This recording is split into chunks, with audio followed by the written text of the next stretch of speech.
every employee wants from their leader, from their boss, from their supervisor, from the CEO all the way down to their immediate supervisor, they want to know three things. They want three things out of every leader. And it's simply this: they want to know who you are, they want to know you're good at what you do, and they want to know you care.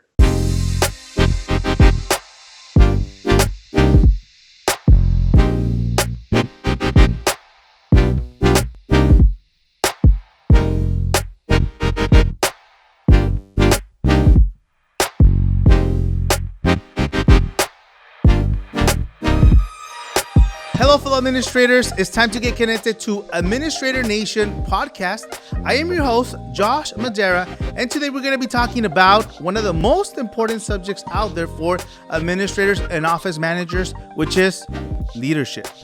To do so, we brought an expert. He is a U.S. Air Force retired. He excelled in military and civil healthcare leadership for more than 25 years. He is an author, actor, speaker, executive coach, husband, and father. His expertise includes employee engagement, leadership development, inspirational and motivational speaking, collaboration, teamwork, change leadership, and much more. Please welcome to the show, Mark Noon. Hey, Joshua. Nice to be with you today. Thanks so much for having me on the show. Mark, excited to have you here. Really happy that you accepted our invitation. Mark, why don't we start by you sharing a little bit more about, what got you on this path? How did you get started in all this? Yeah, well, leadership development really became my passion during my time in the Air Force. So I spent 20 years in the United States Air Force. I retired in 2012. I spent all my time in both areas of being enlisted laboratory technician in a hospital. And then I finished my degree. The Air Force commissioned me. I became an officer, and then I led several different laboratories within that environment for the next 12 years, and then retired as a major in 2012. And really, this whole idea of leadership development came from that, because even though the military has a lot of leadership programs, when I transitioned from this time of being kind of a bench person, a frontline worker, to being the leader, the office manager, and then eventually an executive officer in other positions, there was never really a real development of my leadership skills. And so that really developed my passion, and probably more than 20 years ago now, to be able to do that. And then once I retired in 2012, I began to take that onto another company, and mostly in healthcare arena, and now my own company, dealing with all kinds of different industries, doing executive coaching and developing leaders, helping people to be able to, as I would say it, step into a role and not have to step up to it. You know what? I love what you just mentioned, to step in. And that reminds me, you're also the author of the book Setup. Is that correct, Mark? That is correct. Yes. Set up timeless leadership skills for your success. That's correct. You know what? I just found out about the book. I'm really excited. I really want to take a look at that book and the way you talk about leadership and setting yourself up for that. Got me really intrigued about learning more. Maybe we can even talk about this in a future episode. I know today you're going to be sharing three key elements, 3 key points or steps that are going to help you connect better and get better results with your team. So where do we start, Mark?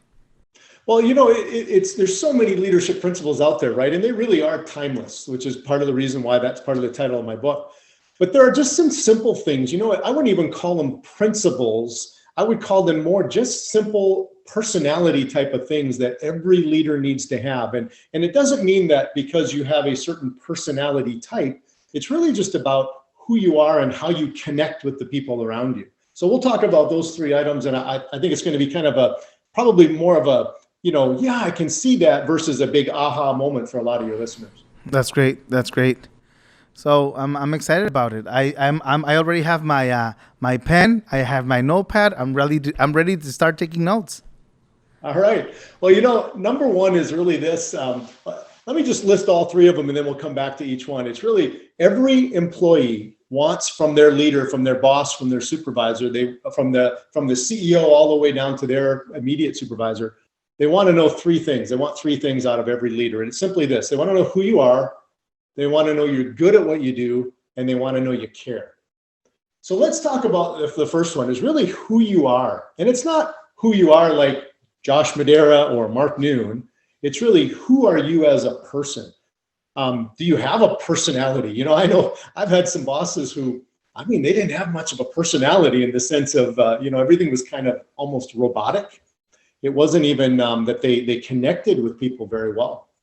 But that who you are is, do they know you personally? Do they know things about you? Are you human? You ever heard people say that? They meet somebody, like especially a celebrity, right? They expect a celebrity to be, you know, kind of a diva, so to speak.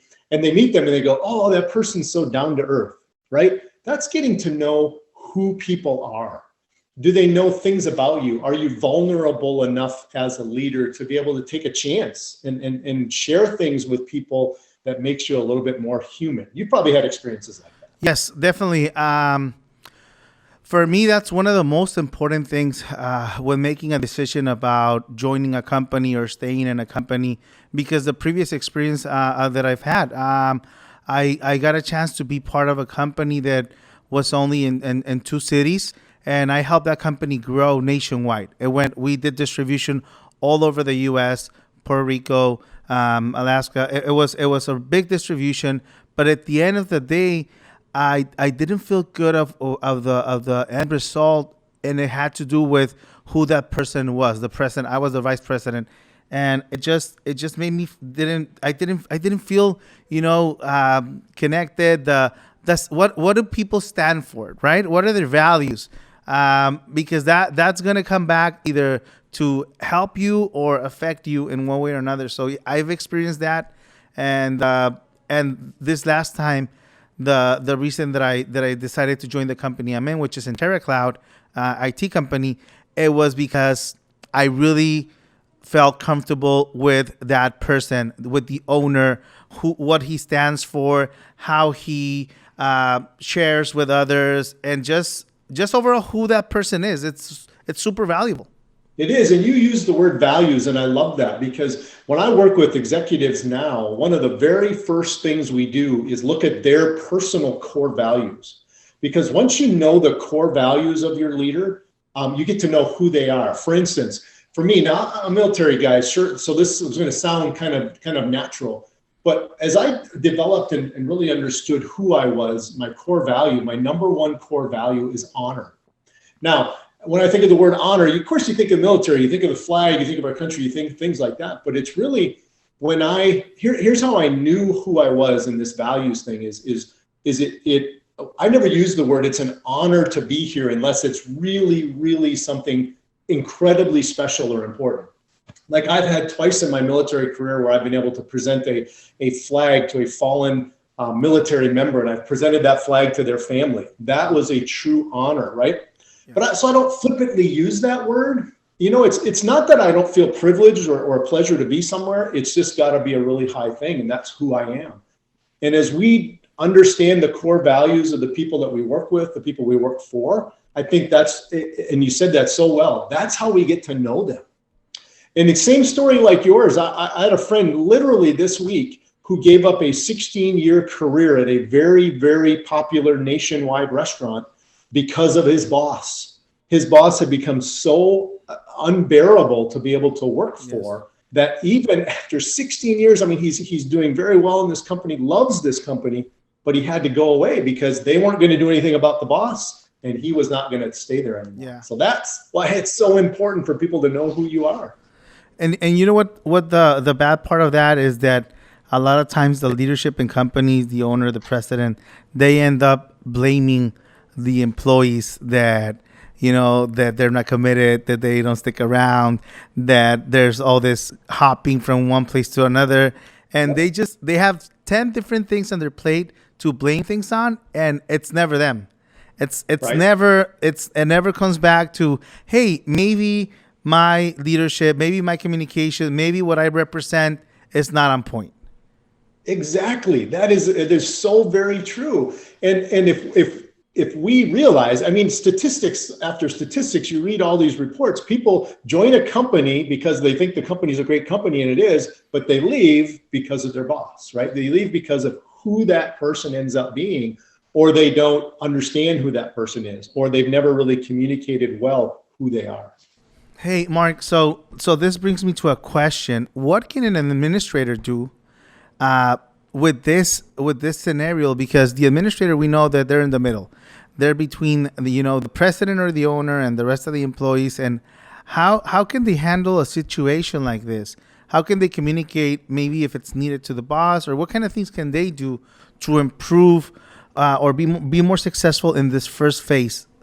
If I'm an office manager, I'm an administrator, I have a group of people that work for me, directly for me. And I've got the CEO, the COO, whoever that is above me, that's my boss, or maybe there's even another person in that chain of command. Here's the way to set yourself up for success and that leader is to have some information ready for that leader. So let's say, Joshua, you're my boss, and I've got this team of 20 people, and I want them to get to know you. So I share some things about you with them, very positive things, very good things that I know about you.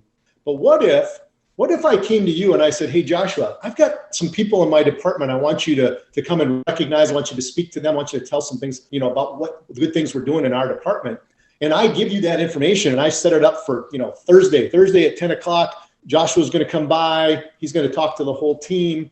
And you show up, and all of a sudden, some things about the people in the department. All of a sudden, they're like, wow, how did he know that? Okay, that means that my boss and his boss have a good communication process, right? They know each other well. Yes. What if we did that in the reverse?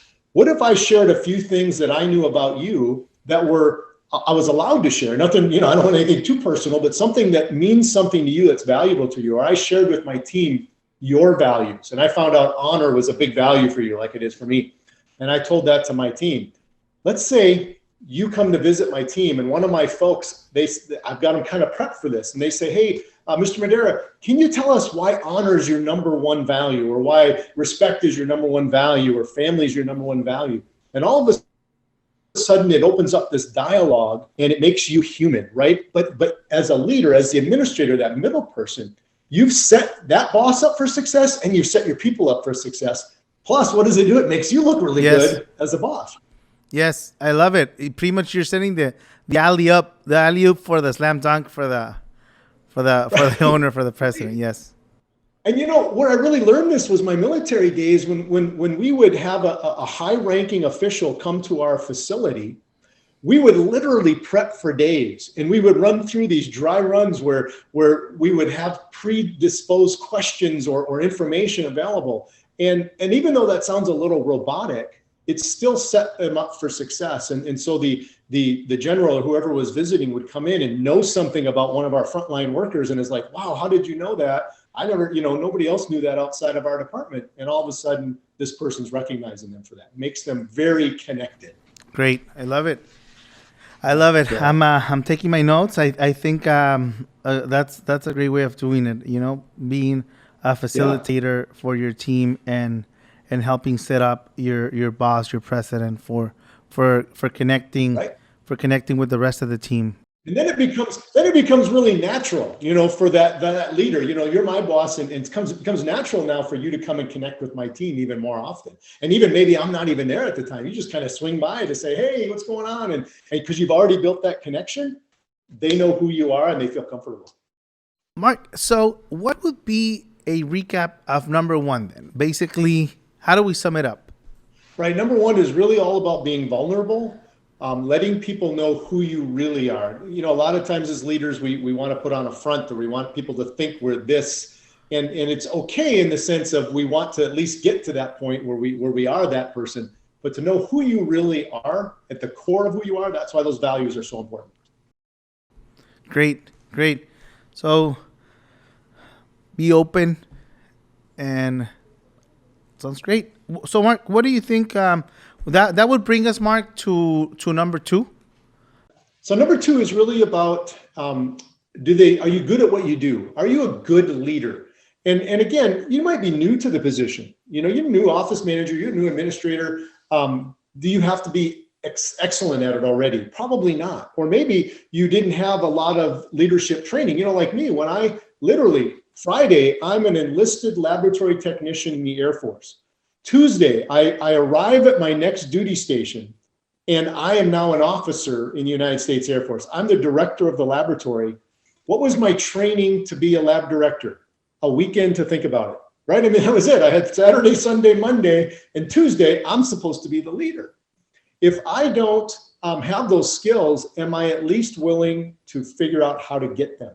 Am I telling my team, you know what? I know I'm new at this. I'm in this position. Here's the reason I'm in this position, but I'm going to try to be the best leader I can. I'm going to do everything I can to be the best leader. That's being good at who you are. Does that make sense? Yes, completely. And I think a great start is just having that awareness. Because one of the biggest mistakes that I see a lot of companies doing is that they have the position and they have the hierarchy within the company, but nobody's talking about leadership. They think that people are going to follow them because they're the new supervisor, manager, administrator, general this, president that, and they expect that people are going to follow them because of that position, and they're focusing on the process, on the rules, on the politics, on how the work needs to get done, but they're not focusing on the leadership, on the core. Do you see that happening a lot, Mark? Oh, I see it happen all the time, right? We all of a sudden get in this position and we expect people are just going to give us their respect because we have the position. And there's a certain amount of that that's true. I mean, if you're the administrator, you're the chief operating officer, you're the CEO, yes, there is a certain amount of respect due to that position. In my military world, it was all about rank, right? So if somebody ranked above you, there was a certain amount of respect you gave them. But that doesn't mean that they're good at being a leader. And that is a concept that I think too many people go into the position not realizing. The other part of it is you don't necessarily even have to be good at the job. So yes, in my world in healthcare, there are a lot of very special trainings you have to be able to function. I mean, you know, I could be in charge of a bunch of doctors, but if I'm a doctor, I can handle that a little bit more effectively. But, you know, as an office manager, you don't necessarily have the skills that everybody in your department has. As an administrator, you don't have the skills of every department. But are you a good leader? Do you know how to lead? Do you know how to motivate people? Do you know how to delegate responsibilities? Do you know how to create a culture? That's those skills that they want to know that you have or that you're trying to get. It makes complete sense. This point reminds me, one of the books and sales that I read in the past, the number one thing that it left me was, it's called The Little Red Book of Sales. And it said, if you're a good salesperson, you're always going to have a job. But if you know why you are a good salesperson, you're going to be everyone else's boss. That really struck me hard. So this is kind of related, because if you know why you're a good leader, if you know the things that you are bringing to the table as a leader, and that also is going to help you identify the things that you need to work on, that you need to improve on. And just having that self-awareness, I think it's going to make a big difference on you having the right focus. It is, you know, when as a laboratory director, again, back to my military days, when sometimes people would call me and they would ask me a question about things. And I didn't know some of the technical things, because at this point I've been in this leadership position. I haven't been doing the work. And so I would very humbly say, you know, my folks know this better than I do. Let me go ask them, or let me get them on the phone, let them answer that question. And that's part of that humility that says, yes, I'm a good leader. Even though I don't know everything, I'm willing to ask somebody else for the answers, or willing to find out the answer. That's part of that knowing who you are. Are you good at what you do? Are you humble? Is there enough humility inside of you to say, I don't know everything, but I know where to find the answer to everything. And I can help you get to where you need to be, right? And you know what? And I love it. And I think that's the new way of thinking, of doing things, because before we would hear a lot, fake it till you make it. Right, Mark? Fake it till you make it. People are not dumb. They know. You don't fake it. With your team, when you don't know something, I think being humble is the way to go.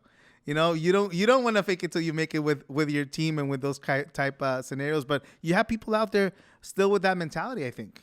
So, you know, we've heard that forever. Like you said, fake it till you make it. And we've all done that at some point or another, I'm sure.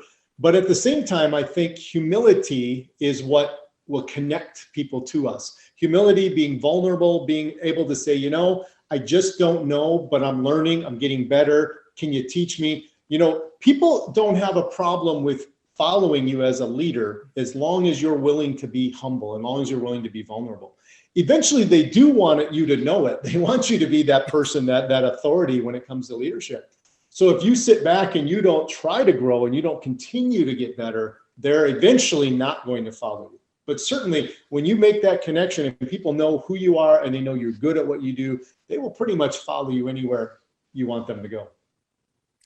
That's a great point here. So, Mark, what would be then the third step? So we already have here. They want to know what you're good at, right? What are you good at? Right. And making sure that we communicate that effectively to our team and they understand that. What would be the number 3? So the third point would be, do you care about me, right? So who you are you good at what you do? Do you care about me as a human being, as an employee, as a person, right? That kind of goes back to those values as well that we talked about in the beginning. But caring about you, what does that look like? I mean, there's so many different elements to that, but it's really, do we take time to listen to people? Do we take time to encourage them and motivate them in a way that means something to them? Do we understand who they are? They understand who we are now. We've gotten through number 1, but do we understand who they are? Are we concerned about what concerns them? When they say, hey, we're having a problem in this area, do we go, okay, I need to listen. I need to hear what's going on. I need to be able to help fix that. Or we just kind of go, yeah, we'll get to that later. Well, that says I don't care about you, right? You've probably experienced that. Oh, yes.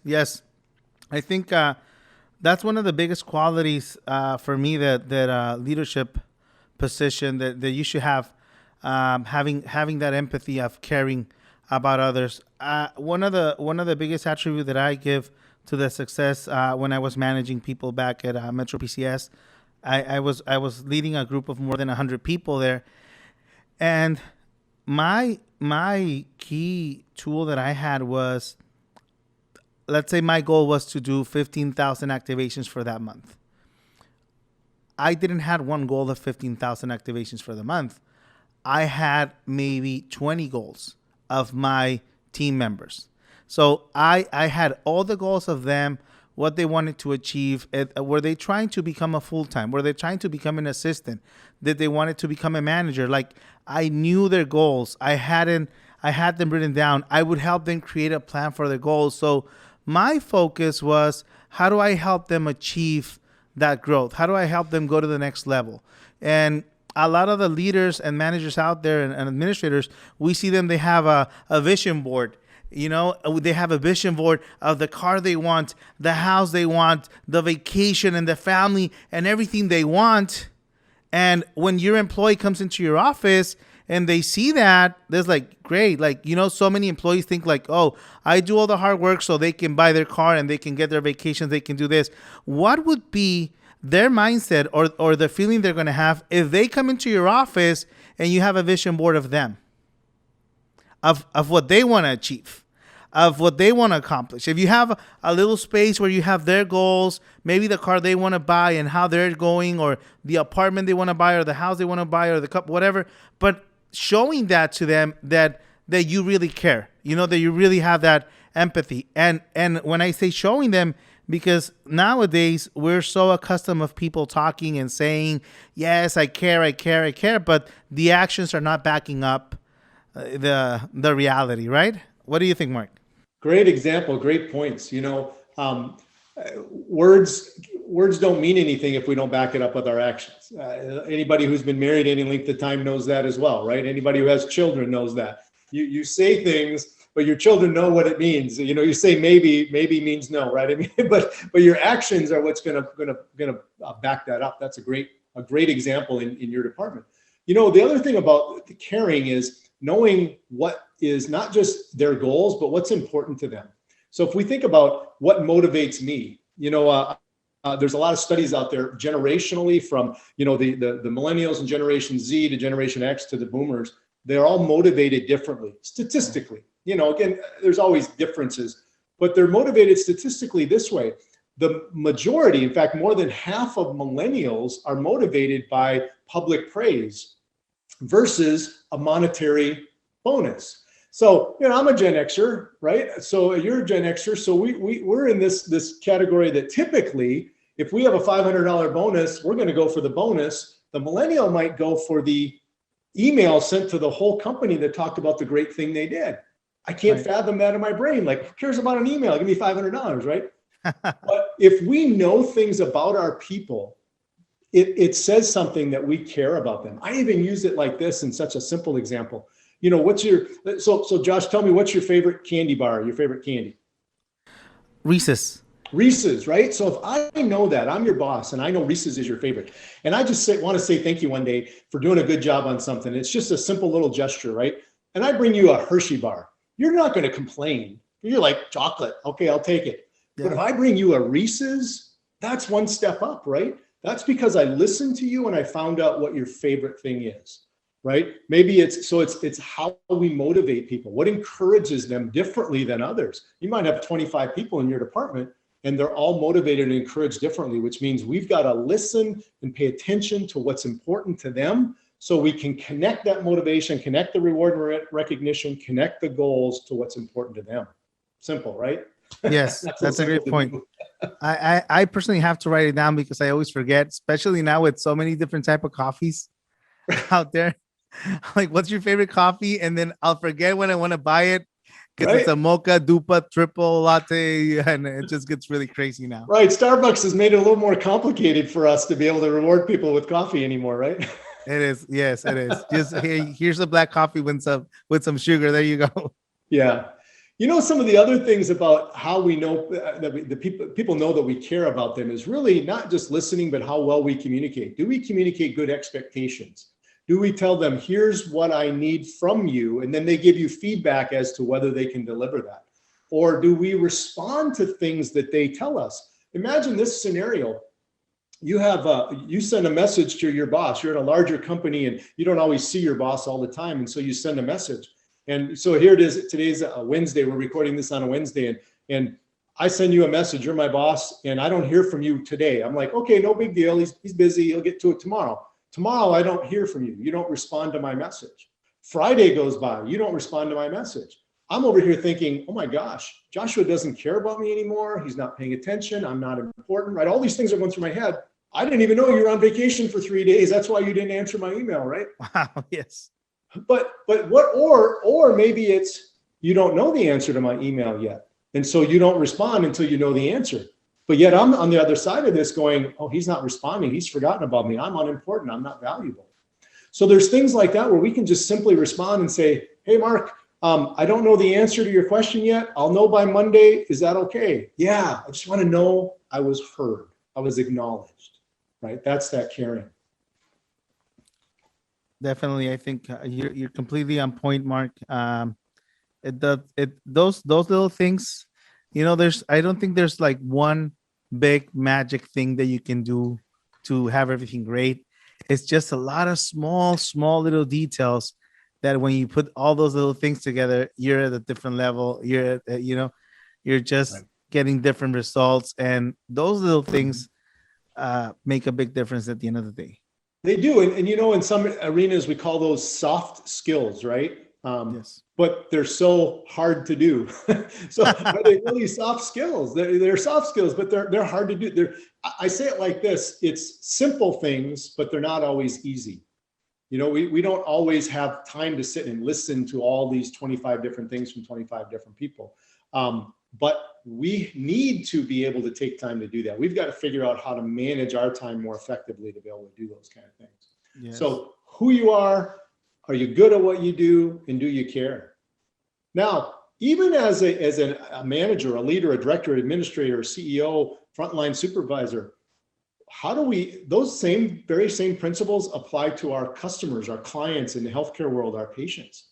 What is it they want to know? If I was in the healthcare world, if I walk into a patient's room or a patient's exam room, the first thing they want to know is who I am. I need to introduce myself. I need to talk a little bit about myself, let them know who I am. I need to say, how do they know I'm good at what I do? I let them know I'm good at what I do. I let them know how long I've been doing. I let them know some of my experiences. And then the last thing they want to know is, do you care about me?